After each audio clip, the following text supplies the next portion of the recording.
राजस्थान के अंदर पिछले 3-4 दिन से बच्चों की लगातार है वो खांसी की सबसे 4 बच्चों की मौत हो गई है।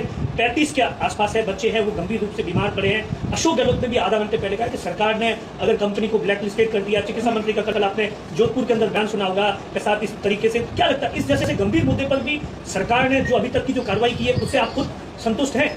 देखिए, मैं आपको इस विषय के प्रसंग में बहुत स्पष्टता के साथ एक बात कहना चाहता हूँ। ये विषय राजनीति का विषय हो अगर इस दृष्टिकोण से देखा जाए तो ये दुर्भाग्यपूर्ण। वो गहलोत साहब जो अभी इस पर ज्ञान देते, मैं उनको स्मरण कराना चाह रहा हूँ कि उनके ही शासनकाल के समय में उनके ही गृह क्षेत्र जोधपुर में एक अस्पताल में एक दिन में 27 प्रसूताओं की गलत जो है आईवी इन्फ्यूजन होने के कारण से मृत्यु हुई थी। उनको याद रखना चाहिए, ये राजनीति का विषय नहीं होना चाहिए। पूरी दुनिया में जो भी ड्रग्स ह्यूमन कंज्यूम्पशन के लिए बनती है उनके लिए बहुत स्ट्रिक्ट प्रोटोकॉल्स बने। उससे पहले उसकी जांच, हर बैच की जांच की उसकी पद्धति और व्यवस्था बनी हुई है।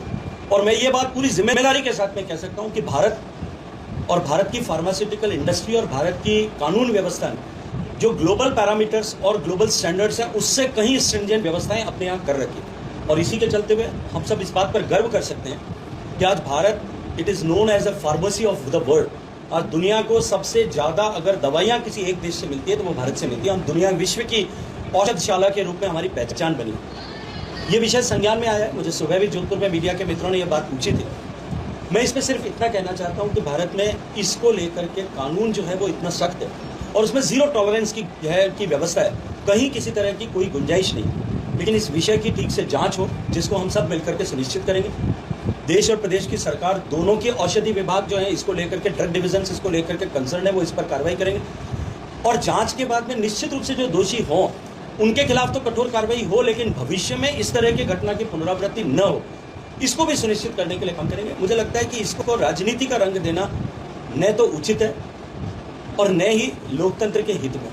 तो आप संतुष्ट हैं क्या सरकार की अब तक? देखिए, मुझे लगता है कि कोई भी कार्रवाई प्रारंभ हो उसको लेकर के और कार्रवाई का अंत तक न पहुंचे उसके लिए बीच में संतुष्टि और असंतुष्टि का विषय नहीं होता। उसकी गति और बढ़े, लेकिन अंततः सरकार का संकल्प ही है, जो मैं संतुष्टि के साथ में कह सकता हूं कि जो कानून बना है भारत का उस पर हम सबको भरोसा होना चाहिए, क्योंकि वो विश्व में सबसे स्ट्रिंजेंट कानून हमारे यहाँ पे है। जो व्यवस्था हमारे यहाँ पर है कि इस पर किसी तरह का कोई इंटरफेरेंस, इन्फ्लुएंस नहीं हो, उसको लेकर के मुझे भरोसा है। बाकी ये जांच का विषय मुझे लगता है शीघ्र इसका परिणाम